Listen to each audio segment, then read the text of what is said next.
In this short video presentation, I'm going to talk about defining writing.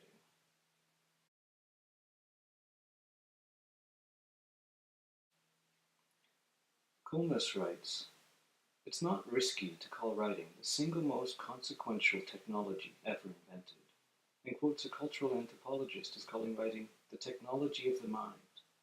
But how can we define it? What would be included and excluded from our definition of writing? Coolness suggests that at least 6 meanings of writing can be distinguished. Writing can be a system of recording language by means of visible or tactile marks, which is probably what you were thinking of when I use the word writing. It could also be an activity of putting such a system to use, the act of writing. It could be the result of such an activity, a text, a piece of writing.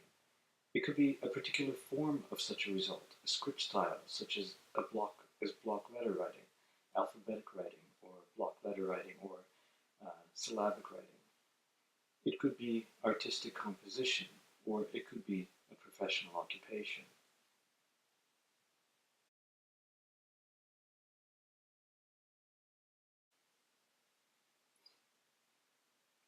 Are these writing? One definition of writing is a system of human intercommunication by means of conventional visible marks. Would this include Braille? Would we include musical notation as writing? Mathematical notations, for example. Would we include mathematical notations as writing? Some other things we could say about writing are that it encodes linguistic information. It encodes language, not so much music, not so much math, but language. Writing can be understood both semantically, that is in terms of meaning, and phonetically, that is in terms of sound. Writing is systematic. Coolness discusses cave paintings. He says human beings produced graphic signs for many millennia before writing was invented. They drew pictures, cut notches into sticks, arranged pebbles in heaps and figures, tied knots in cords, scratched patterns onto rocks. Already the oldest pictures yet discovered, the cave paintings of Lascaux in southwestern France, dating back more than 30,000 years, exhibit unmistakable evidence of aesthetic sensibility.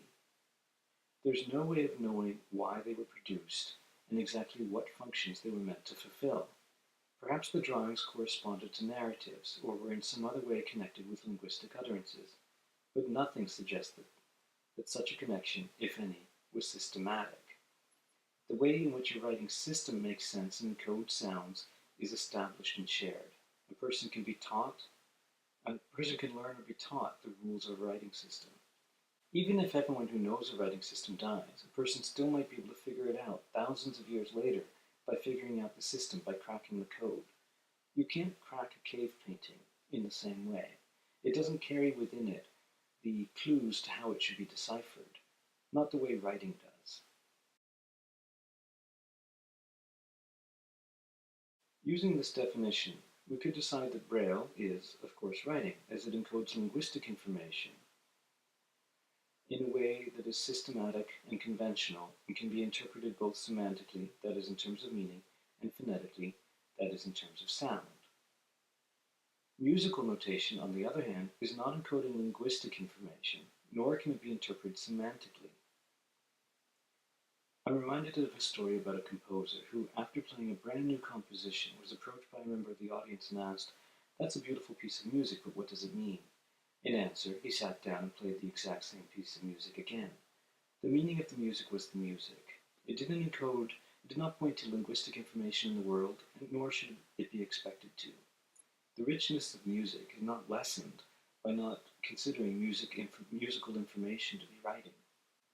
Here are 2 examples of attempts at encoding information in a graphical form for the purpose of communication.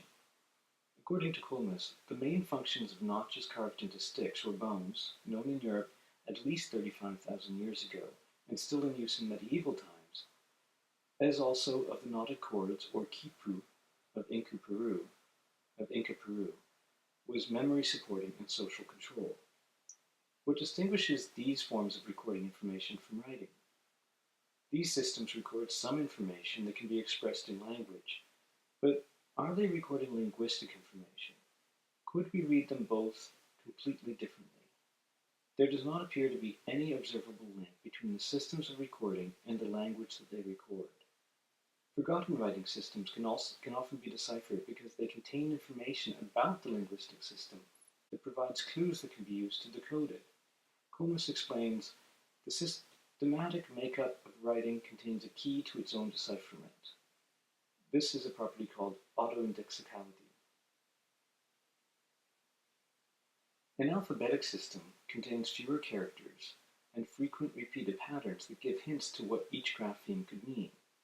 A logographic system will contain a much larger number of characters, but even if we're completely unfamiliar with it, we can get an idea of how many words are on the page and look for frequent combinations of characters that may be place names or names of people.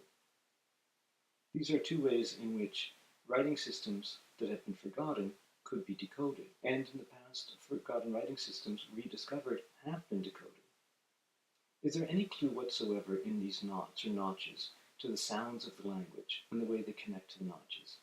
Even logographic writing systems like Chinese usually incorporate some phonemic indicators. So even logographic systems where the symbol is said to connect to a meaning, not sound, actually do contain some hints as to the sound.